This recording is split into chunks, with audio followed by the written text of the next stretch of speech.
Hello friends, எல்லோருக்கும் வணக்கம். Welcome to young investor channel. ஆக்சுவலாக டுடே மார்க்கெட் பார்த்துருப்பீங்க. மார்க்கெட் பார்த்தீங்கன்னா 99 பாயிண்ட்ஸ் பாசிட்டிவ், நிஃப்டி 50 25,151 பாயிண்ட்ஸில் க்ளோஸ் பண்ணியிருக்காங்க. Sensex 82,134 points 349 points positive. Nifty bank வந்து பார்த்தீங்கன்னா 8 பாயிண்ட்ஸ் பாசிட்டிவ்ல க்ளோஸ் பண்ணியிருக்காங்க. ஸ்டில் மார்க்கெட் க்ளோசிங் டைம் வர நிஃப்டி பேங்க் நெகட்டிவ்ல தான் இருந்துச்சு. 51,152 பாயிண்ட்ஸில் க்ளோஸ் பண்ணியிருக்காங்க. அடுத்த க்ளோசிங் வந்து ஒரு 8 பாயிண்ட்ஸ் பாசிட்டிவ்ல க்ளோஸ் பண்ணியிருக்காங்க. ஐடி வந்து பார்த்தீங்கன்னா 197 பாயிண்ட்ஸ் பாசிட்டிவ், 42,591 பாயிண்ட்ஸ் தான் இருக்குது. நெக்ஸ்ட் எஃப்ஐஎஸ்டிஎஸ் டேட்டா எடுத்து பார்த்தீங்கன்னா எஃப்ஐஎஸ் வந்து இன்னைக்கு மார்க்கெட்டில் 3,259 கோடிக்கு வாங்கியிருக்காங்க. டிஎஸ் வந்து 2,690 கோடிக்கு வாங்கியிருக்காங்க. எஃப்ஐஎஸ் வந்து இந்த ஆகஸ்ட் மந்தில் கன்சிடர் பண்ணதில் ஒன் டே கன்சிடரேஷன் லெவலில் இதான் ஹையஸ்ட் கன்சிடரேஷன் நினைக்கிறேன். எஃப்ஐஎஸ் மோராட்டு வந்து பார்த்தீங்கன்னா எஃப்ஐஎஸ்டிஎஸ் டேட்டா ஃபஸ்ட்டு பார்த்தீங்கன்னா ரிலையன்ஸ் குழுமத்தில் வந்து அப்டேட் தான். இன்றைக்கி அவங்களோட ஆனுவல் ஜென்ரல் மீட்டிங் வந்து பார்த்தீங்கன்னா கண்டக்ட் பண்ணாங்க. அதில் முக்கியமான அப்டேட்ஸ் நிறைய ஷேர் பண்ணியிருக்காங்க. அதை ஃபஸ்ட்டு பார்த்துடலாம். ஃபஸ்ட்டு ரிலையன்ஸ் வந்து அவங்களோட பிஸ்னஸை வந்து 3 to 4 இயர்ஸில் பார்த்தீங்கன்னா டபுள் ஆக்க இருக்கிறாங்க அப்படின்னு சொல்லி அப்டேட் கொடுத்துருக்காங்க. ரீட்டெயிலும் சரி, ஆயில் டு கெமிக்கல் செக்மெண்ட்டும் சரி, அவங்களோட டெலிகாம் பிஸ்னஸும் சரி, அது மாதிரி ரீட்டெயில்ஸும் சரி. குறிப்பாட்டு ரீட்டெயில் பார்த்தீங்கன்னா அவங்களோட பொண்ணு, அதாவது முகேஷ் அம்பானியோட பொண்ணு தான் ஹேண்டில் பண்ணுறாங்க. ஸோ அவங்களும் வந்து இந்த மீட்டில் பேசியிருக்காங்க. அவங்க சொல்லியிருக்கிறது 3 to 4 இயர்ஸில் வந்து ரீட்டைல் பிஸ்னஸ் வந்து டபுள் பண்ணும் அப்படின்னு சொல்லியிருக்காங்க. அது ஒரு பாசிட்டிவ் அப்டேட்டு. நெக்ஸ்ட் வந்து பார்த்தீங்கன்னா நியூ எனர்ஜி பிஸ்னஸ்க்குள்ளே என்ட்ரி கொடுக்குறாங்க. ஸோ அது மட்டும் இல்லாமல் குஜராத்தில் ஜாம்நகரில் வந்து ஒரு ஜிகா ஃபேக்ட்ரி வந்து செட்டப் பண்ணுறாங்க. ஸோ அங்கே வந்து பேட்டரி ஆப்ரேஷன் வந்து இந்த செகண்ட் ஹாஃப், அதாவது ஃபினான்ஷியல் 26 செகண்ட் ஹாஃபில் வந்து அந்த ப்ரொடக்ஷனை ஸ்டார்ட் பண்ணும் அப்படின்னு ஒரு அப்டேட் கொடுத்துருக்காங்க. ஸோ இது வந்து அவங்க சொல்லியிருக்கிறது குஜராத் ஜாம்நகரில் தான் செட்டப் பண்ணுறாங்க இந்த manufacturing facility. 5000 acre 50 megawatt per hour அப்படின்னு சொல்லியிருக்காங்க. Lithium ion battery cell. Retail செக்மெண்ட்டில் வந்து அப்டேட் பார்த்தீங்கன்னா அவங்களோட பொண்ணு ஹேண்டில் பண்ணுறது. அவங்க வந்து லக்ஸரி ஜுவல்லரி பிராண்டுக்குள்ளே என்ட்ரி கொடுக்க இருக்கிறாங்க. ரிலையன்ஸ் ரீட்டைல் வெஞ்சர்ஸ் லிமிடெட் வந்து லக்ஸரி ஜுவல்லரி பிஸ்னஸுக்குள்ளே என்ட்ரி கொடுக்க ஐடியாவில் இருக்கிறாங்க அப்படின்னு சொல்லியிருக்காங்க. அடுத்தது ஆயில் டு கெமிக்கல் அந்த செக்மெண்ட்டில் நியூ எனர்ஜி செக்மெண்ட்டுக்குள்ளே என்ட்ரி கொடுக்குறாங்க. ஸோ அது மூலமாட்டு 5 to 7 இயர்ஸில் வந்து பார்த்தீங்கன்னா நியூ எனர்ஜி செக்மெண்ட்டில் நல்ல ஒரு ப்ராஃபிட்டபிலிட்டி எதிர்பார்க்கலாம். குறிப்பாட்டு நான் சொன்ன மாதிரி அந்த செல் மேனுஃபேக்சரிங் குஜராத்தில் energy storage, green hydrogen production இதிலெல்லாம் பார்த்தீங்கன்னா ஒரு நல்ல ப்ராஃபிட் நெக்ஸ்ட் 5 to 7 இயர்ஸில் எதிர்பார்க்குறாங்க அப்படின்னு சொல்லியிருக்காங்க. ஸோ அது மட்டும் இல்லாமல் 1:1 போனஸ் ரேஷியோ அது நான் லாஸ்ட் வீடியோவில் அப்டேட் பண்ணிட்டேன். ஸோ இதுக்கு முன்னாடி அவங்க கொடுத்த போனஸ் ஹிஸ்ட்ரி எடுத்து பார்த்தீங்கன்னா 5 டைம்ஸ் கொடுத்துருக்காங்க போனஸ். 3:5 போனஸ் வந்து 1980 கொடுத்துருக்காங்க. அடுத்து 6:10 வந்து 1983 கொடுத்துருக்காங்க. அடுத்தது 3 போனஸ் இஷ்யூ பார்த்தீங்கன்னா 1997, 2009, 2017 இதில் வந்து 1:1 ரேஷியோ அந்த ரேஞ்சில் கொடுத்துருக்காங்க. ஸோ இப்போ மறுபடியும் வந்து 1:1 அந்த ரேஷியோவில் வந்து போனஸ் ஷேர் இஷ்யூ பண்ணுறாங்க Reliance industries. So for example சொல்லலாம், உங்கள்கிட்ட 100 ஷேர் இருக்குன்னா அது வந்து 200 ஷேர் ஆட்டு கிடைக்கும். ஸோ இது வந்து பார்த்தீங்கன்னா ரிலையன்ஸ் இண்டஸ்ட்ரீஸை பொறுத்த வரைக்கும் அப்டேட். இந்த ஸ்டாக் வந்து லாஸ்ட் 1 இயரில் 26%, இந்த வருஷத்தில் 2024 17% ரிட்டர்ன் கொடுத்துருக்கு. இந்த பாசிட்டிவ் அப்டேட்லாம் எடுத்து பார்த்தீங்கன்னா இன்னைக்கு ரிலையன்ஸ் இண்டஸ்ட்ரீஸோட ஷேர் ப்ரைஸ் வந்து 1.5% ரேலியாக இருந்துச்சு. ஸோ அனாலிசிஸ் எக்ஸ்பெக்ட் பண்ணுறது 15% வரைக்கும் மேலே போகும் அப்படின்னு சொல்லி எக்ஸ்பெக்ட் பண்ணியிருக்காங்க. அடுத்தது வந்து இந்த ரிலையன்ஸில் இன்னொரு அப்டேட்டும் வந்துருந்துச்சு. அது முந்தின நாள் வந்துருந்துச்சு. டிஸ்னி ஹாட்ஸ்டார் மர்ஜர், அதுக்கு வந்து competition of commission of India அப்ரூவலும் கொடுத்துருக்காங்க. ஸோ இன்னைக்கு வந்து இந்த டிவி 18, அடுத்து வந்து பார்த்தீங்கன்னா நெட்வொர்க் 18, வியாகாம் 18 இந்த ஸ்டாக் எல்லாமே 13% வரைக்கும் ரேலியாக இருந்துச்சு மார்க்கெட்டில் பார்த்துருப்பீங்க. அதில் இந்த டிவி 18 ஷேர் ப்ரைஸ் வந்து 51 க்ளோஸ் பண்ணியிருந்தாங்க. 7% மேலே பாசிட்டிவ்ல இருக்குது. பட் இன்னைக்கு நல்ல பெர்ஃபார்மன்ஸ் மார்க்கெட்டில் கொடுத்துருந்தாங்க. அதே மாதிரி தான் இந்த நெட்வொர்க் 18 106 வரைக்கும் போச்சு.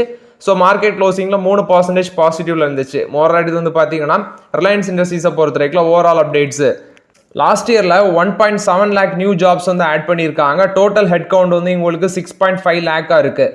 அது மட்டும் இல்லாமல் 1,86,440 கோடி வந்து பார்த்தீங்கன்னா வேரியஸ் செக்டாரில் டேக்ஸ் ஆட்டி நம்மளோட கவர்மெண்ட்டுக்கு பே பண்ணியிருக்காங்க ஃபினான்ஷியல் 23 to 24 அந்த காலகட்டத்தில். ஸோ ஜியோ வந்து 100 GB வந்து பார்த்தீங்கன்னா ஃப்ரீ கிளவுட் ஸ்டோரேஜ் அந்த செக்மெண்ட்டில் ஆஃபர் பண்ண இருக்கிறாங்கன்னு சொல்லியிருக்காங்க. இதுவும் பார்த்தீங்கன்னா அவங்க ஆனுவல் ஜெனரல் மீட்டிங்கில் கொடுத்த அப்டேட்டு. நெக்ஸ்ட் பார்த்தீங்கன்னா அவுரங்காபாத் டிஸ்டிலரி லிமிடெட் இப்படிங்கிற ஒரு ஷேர் வந்து இன்னைக்கு மார்க்கெட்டில் 19% ரேலியாக இருந்துச்சு. 417 ரூபா அந்த ரேஞ்சில் இருந்துச்சு. இந்த ஸ்டாக் பார்த்தீங்கன்னா ஒரு small cap chemical stock. So இன்னைக்கு இது ரேலி ஆகிறதுக்கு முக்கியமான காரணமே இவங்களோட மார்க்கெட் கேப்லேஷனே 328 கோடி தான் இருக்குது. ஸோ இவங்க 2ஆம் தேதி வந்து அவங்களோட போர்ட் மீட்டிங் வச்சுருக்காங்க. இதில் வந்து போனஸ் ஷேர் குறித்து முடிவெடுக்க இருக்கிறாங்க அப்படின்னு சொல்லியிருக்காங்க. ஸோ உடனே அன்னைக்கு மார்க்கெட்டில் அந்த ஷேர் வந்து 19% ரேலியாக இருக்குது ஒரு ஸ்மால் கேப் கம்பெனி.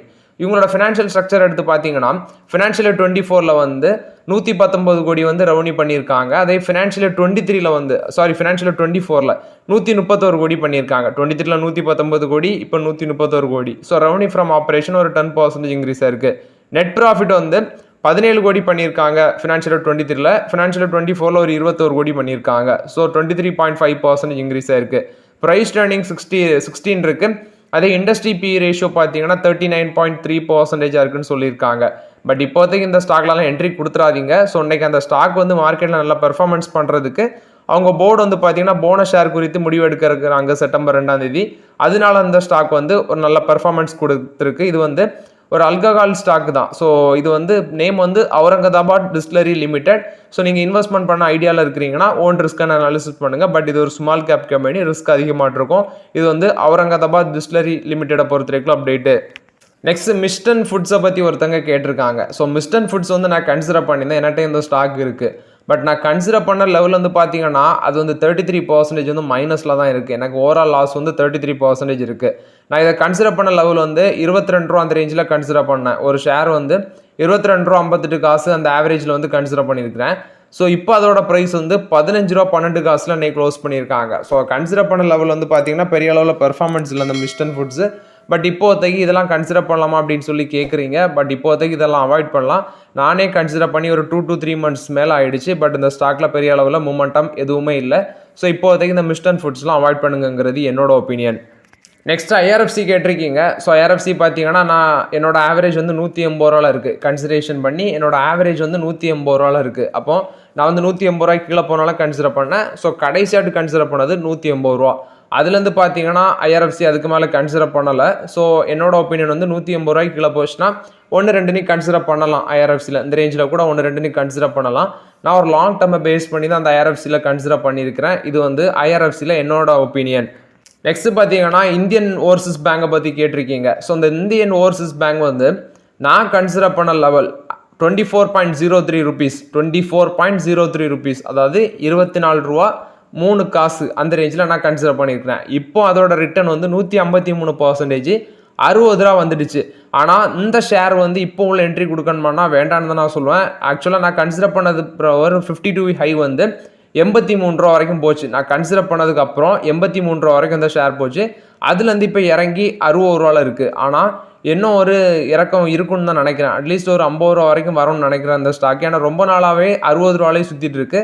ஸோ இப்போதைக்கு வேண்டாம். ஒரு 50 ரூபா வந்துச்சுன்னா ஸ்லோவாக 1-2 நீ கன்சிடர் பண்ணுங்கள். பட் பெரிய அளவில் ரிட்டர்ன்ஸ் இதில் எதிர்பார்க்கக்கூடாது. பட் நான் வந்து பார்த்தீங்கன்னா 24ல் கன்சிடர் பண்ணால் இப்போ 60 ரூபாவில் வந்து நிற்குது. பட் இப்போ நீங்கள் ஒரு 50 ரூபாலாம் கன்சிடர் பண்ணால் பெரிய அளவில் ரிட்டர்ன்ஸ் இதில் கிடைக்காதுங்கிறது என்னோட ஒப்பீனியன். இது வந்து ஐஓபி ஷேரை பொறுத்த வரைக்கும் அப்டேட்டு. நெக்ஸ்ட் பார்த்தீங்கன்னா நியூ இந்தியா அஷூரன்ஸ் அப்படிங்கிற ஒரு கம்பெனியை பற்றி கமெண்ட்டில் ரொம்ப நாளாக ஒருத்தர் கேட்டுகிட்டே இருந்தார். ஸோ ஆக்சுவலி நான் அந்த ஷேரை ட்ராக் பண்ணாததுனால தான் நான் டிஸ்கஸ் பண்ணல. ஸோ இந்த ஷேர் வந்து பார்த்தீங்கன்னா செக் பண்ணி பார்க்கும்போது 44,000 கோடிக்கு மேலே மார்க்கெட் கேபிலேஷன் உள்ள கம்பெனி, 85% ப்ரொமோட்டர் ஹோல்டிங் இருக்குது. ஒரு 0.80 சம்திங் வந்து எஃப்ஐஎஸ் ஹோல்டிங்ஸாக இருந்துச்சு. 39 பி ரேஷியோ இருக்குது. அடுத்து வந்து ப்ரைஸ் டு புக் வந்து 1 something இருக்குது, 1.50 சம்திங் அந்த ரேஞ்சில் இருக்குது ப்ரைஸ் டு புக்கு. இந்த ஷேரோட ப்ரைஸ் இன்றைக்கி 3% கரெக்டாக இருந்துச்சு, 262 ரூபாவில் இருக்குது. இந்த ஸ்டாக் வந்து கன்சிடர் பண்ணலாமா அப்படின்னு சொல்லி லாங் டேர்முக்கு கேட்டிருக்கீங்க. ஸோ லாங் டேர்முக்கெல்லாம் பெட் பண்ணது நம்ம கெஸ் பண்ண முடியாது.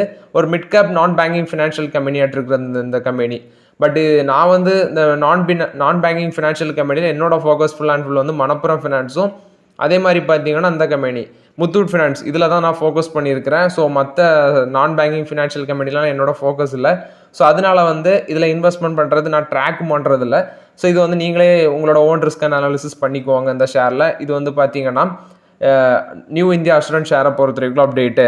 நெக்ஸ்ட் பார்த்தீங்கன்னா என்ஹெச்பிசி ஒரு அப்டேட் கொடுத்துருக்காங்க. டீஸ்டா 5 பவர் ஜென்ரேஷனை வந்து இந்த 3rd quarter ஆஃப் ஃபினான்ஷியல் 26ல் வந்து அவங்க ரிசீவ் பண்ண இருக்கிறாங்க அப்படின்னு சொல்லியிருக்காங்க. ஸோ இது வந்து அவங்களோட டேமேஜஸ் வந்து 400 கோடிக்கு வந்து அவங்க இன்சூர் பண்ணியிருக்காங்க, அதை கிளைம் பண்ணிப்பாங்க அப்படின்னு சொல்கிறாங்க. ஸோ ஃபினான்ஷியல் 26ஓட 3rd quarterல பார்த்தீங்கன்னா அந்த பவர் ஜென்ரேஷனை ரிசீவ் பண்ண இருக்கிறாங்கன்னு சொல்லியிருக்காங்க. இது வந்து என்ஹெச்பிசி கொடுத்த ஒரு பாசிட்டிவ் அப்டேட்டு.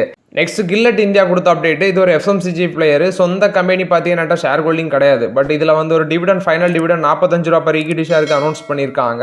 ஸோ இது வந்து 45 ரூபா பர் ஈக்விட்டி ஷேருக்கு. ஸோ இந்த டிவிடன் வந்து பார்த்தீங்கன்னா டிசம்பர் 3 அல்லது வந்து டிசம்பர் 25ஆம் தேதிக்குள்ளே வந்து இந்த டிவிடன் வந்து ஷேர் ஹோல்டர்ஸுக்கு கிடைக்கும் அப்படின்னு சொல்லியிருக்காங்க. மோராட் இது வந்து கில்லட் இந்தியா கொடுத்த அப்டேட்டு. நெக்ஸ்ட் கோத்ரேஜ் என்டர்பிரைசஸ்ல வந்து அப்டேட். இவங்க வந்து 4000 கோடி வந்து பார்த்தீங்கன்னா இன்வெஸ்ட்மெண்ட் பண்ணுறாங்க. ரியல் எஸ்டேட் இந்த செக்மெண்ட்லாம் எக்ஸ்பென்ஷன் பண்ணுறதுக்கு வேண்டி 4000 கோடி இன்வெஸ்ட்மெண்ட் பண்ணுறாங்க அப்படின்னு சொல்லியிருக்காங்க. இது வந்து கோத்ரேஜ் என்டர்பிரைசஸ் கொடுத்த அப்டேட். நெக்ஸ்ட் ஹட்கோர் அனௌன்ஸ்மெண்ட் சொல்லியிருக்காங்க. ஸோ இவங்க வந்து பாசிட்டிவ் டெவலப்மெண்ட்டுக்காண்டி ஃபோக்கஸ் பண்ணுறாங்க. ஸோ இந்த இன்ஃப்ராஸ்ட்ரக்சர் செக்மெண்ட்டுக்கு இது ஒரு நான் பேங்கிங் ஃபினான்ஷியல் கம்பெனி. வேரியஸ் இன்ஃப்ராஸ்ட்ரக்சருக்கு பார்த்தீங்கன்னா இவங்க ஃபண்டிங் பண்ணுறாங்க. ஸோ அனலிஸ்ட் எக்ஸ்பெக்ட் பண்ணுறது இந்த ஷேர் வந்து ஒரு 320 330 ரூபா வரைக்கும் போக வாய்ப்பு இருக்குது அப்படின்னு சொல்லியிருக்காங்க அனலிஸ்ட்டு. ஸோ இன்க்ரெட் ஈக்விட்டிஸோட கௌரவ் பிஸ்ஸா அவர் தான் அப்டேட் கொடுத்துருக்காங்க. இது வந்து ஹட்கோ பொறுத்த வரைக்கும் அப்டேட்டு.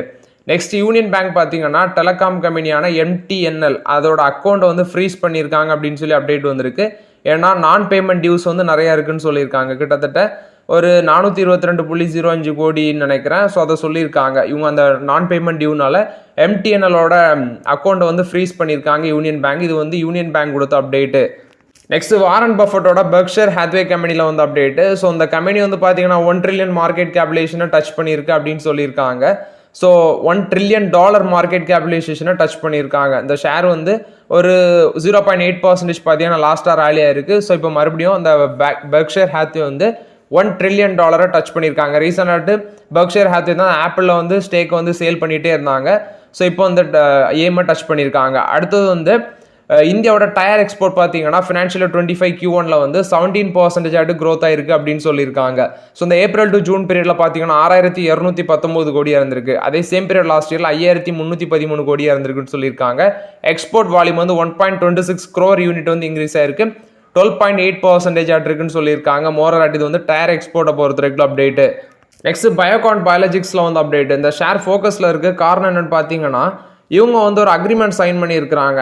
ஆக்சுவலி அந்த அக்ரிமெண்ட் வந்து ஜான்சன் பயோடெக்கு, அடுத்து வந்து Johnson sciences Ireland, Johnson and Johnson இவங்களுக்குள்ள தான் ஒரு செட்டில்மெண்ட் அண்ட் லைசன்ஸ் அக்ரிமெண்ட் வந்து சைன் பண்ணியிருக்காங்க. எதுக்குன்னா இந்த பிமேப் 1200 அப்படின்னு சொல்லியிருக்காங்க. இந்த ட்ரக்கை வந்து கமர்ஷியலைஸ் பண்ணுறது தான். இது ஒரு பயோசிமிலர்னு சொல்கிறாங்க. ஸோ இது வந்து கமர்ஷியலைஸ் குறிப்பாக Europe, United kingdom, Canada, Japan இங்கெல்லாம் கமர்ஷியலைஸ் பண்ணுறதுக்கு வேண்டி தான் இந்த லைசன்ஸ் அக்ரிமெண்ட் இந்த கம்பெனிஸ் கூடலாம் சைன் பண்ணியிருக்காங்க. மோரல் இது வந்து பயோகான் பயாலஜிக்ஸை பொறுத்த வரைக்கும் அப்டேட்டு. நெக்ஸ்ட் SBIயோட மேனேஜிங் டைரக்டராக இருக்கிற அஸ்வினி திவாரி என்ன சொல்லியிருக்காருன்னா வில் மார்க்கெட், அதாவது நம்ம இப்போ மார்க்கெட் வந்து பீக்கில் தான் இருக்குது. ஸோ இந்த ரேஞ்சிலேருந்து மார்க்கெட் கரெக்ஷன் ஆச்சுன்னா ஆட்டோமேட்டிக்காக பேங்குக்கு டெபாசிட் வந்து இன்க்ரீஸ் ஆகும் அப்படின்னு சொல்லியிருக்காரு. ஸோ இது வந்து SBIயோட மேனேஜிங் டைரக்டராக இருக்கிற அஸ்வினி திவாரி தான் அந்த அப்டேட் கொடுத்துருக்காரு. ஸோ மோரோவர் அடுத்து வந்து பார்த்தீங்கன்னா நான் ஆல்ரெடி அப்டேட் பண்ணியிருந்தேன். பேங்க்கில் டெபாசிட் கம்மியாகுது. குறிப்பாட்டு இந்த இன்வெஸ்ட்மெண்ட் மியூச்சுவல் ஃபண்ட்ஸு அடுத்து வந்து ஷேர் மார்க்கெட் இன்வெஸ்ட்மெண்ட் அதிகரிக்கிறதுனால இங்கே பேங்க்கில் டெபாசிட் குறையுதுன்னு சொல்லியிருந்தேன். ஸோ இவர் இப்போ இப்படி அப்டேட் கொடுத்துருக்காரு. நெக்ஸ்ட் வந்து பார்த்தீங்கன்னா ஃபெடரல் பேங்க் ஒரு சிஸ்டம் லான்ச் பண்ணியிருக்காங்க. ஸ்மைல் பே அப்படிங்கிற இதை லான்ச் பண்ணியிருக்காங்க.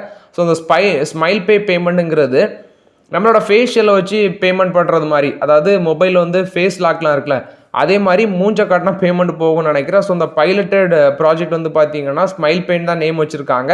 அதுக்காண்டி ரிலையன்ஸ் ரீட்டெயில்ஸ், சவர்டனா மைக்ரோ ஹவுசிங் இவங்களுக்கு கூட வந்து இவங்க பார்ட்னர்ஷிப்பும் கொலாபரேஷனும் வச்சுருக்காங்க அப்படின்னு சொல்லியிருக்காங்க. ஸோ இது வந்து facial recognition based payment system தான் சொல்லியிருக்காங்க. நேம் வந்து ஸ்மைல் பேமெண்ட் வச்சுருக்காங்க. ஃபேஷியல் ரெகனைசேஷன் டெக்னாலஜி மூலமாக இருக்குன்னு நினைக்கிறேன். இது வந்து ஃபெடரல் பேங்க் கொடுத்த அப்டேட்டு. நெக்ஸ்ட் HSBCயோட ஹெரால்ட் வான் டர் லிண்ட் இவர் என்ன அப்டேட் கொடுத்துருக்காருன்னா ஃபாரின் இன்வெஸ்டர்ஸ் வந்து இந்தியன் மார்க்கெட்டில் இன்வெஸ்ட்மெண்ட் பண்ணுறதை ஸ்லோ டவுன் பண்ணியிருக்காங்க அப்படின்னு சொல்லியிருக்காங்க. ஸோ லோக்கல் இன்வெஸ்டர்ஸோட டிமாண்ட் வந்து அதிகரிக்கதும் ஒரு காரணம். அது மட்டும் இல்லாமல் அவங்க சொல்கிறது இந்த ஃபாரின் ஃபண்ட்ஸோட இன்ஃப்ளோ வந்து இந்தியன் மார்க்கெட்டில் ஸ்லோவாக தான் இருக்குது. நான் அவங்கள்ட்ட அந்த சார்ட்டே காட்டினேன். இதில் கவனிக்க வேண்டியது சைனா மார்க்கெட்டுக்குள்ளே அவங்க என்ட்ரி கொடுக்குறாங்க அப்படின்னு சொல்லி ஒரு அப்டேட்டும் வந்து அவங்க சொல்லியிருக்காங்க இந்த HSBC. ஸோ இந்தியன் மார்க்கெட் வந்து ரொம்பவே பீக்காக இருக்குது, வேல்யூஷன் ஹையாக இருக்கிறதுனால பார்த்தீங்கன்னா இவங்க இந்தியன் மார்க்கெட்டை தவிர்த்துட்டு சைனா மார்க்கெட்டுக்குள்ளே போகிறாங்க அப்படின்னு சொல்லியிருக்காங்க. இது வந்து HSBC கொடுத்த அப்டேட்டு. இண்டிகோ வந்து பார்த்தீங்கன்னா ஒரு பிளாக் டீல் நடந்திருக்கு. இண்டிகோவில் ராகேஷ் கேன்குவால் இவர் தான் வந்து எக்ஸிட் பண்ணியிருக்காரு. 6% ஸ்டேக்கை எக்ஸிட் பண்ணியிருக்காரு. 11,000 கோடி வந்து சேல் பண்ணியிருக்காரு. மோரட் இது வந்து பார்த்தீங்கன்னா இண்டிகோவில் வந்து அப்டேட்டு. இது ஒரு ஏவியேஷன், இன்டர் குளோப் ஏவியேஷன் கேள்விப்பட்டிருப்பீங்க, அந்த ஷேரில் தான் வந்து அப்டேட்டு.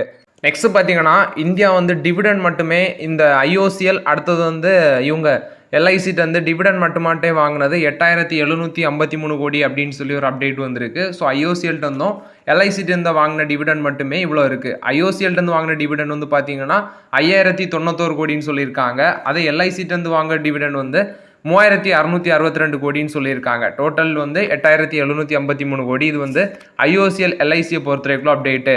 ஸோ ஓகே ஃப்ரெண்ட்ஸ், ஆக்சுவலாக அந்த வீடியோவில் சில இம்பார்ட்டன்ட் அப்டேட்ஸ் எல்லாமே டிஸ்கஸ் பண்ணோம். அந்த வீடியோ உங்களுக்கு பயனுள்ளதாக இருக்கும்னு நினைக்கிறேன். பயனுள்ளதாக இருந்துச்சுன்னா லைக் பண்ணுங்கள், சப்ஸ்கிரைப் பண்ணுங்கள், கமெண்ட் பண்ணுங்கள். Okay friends, thank you.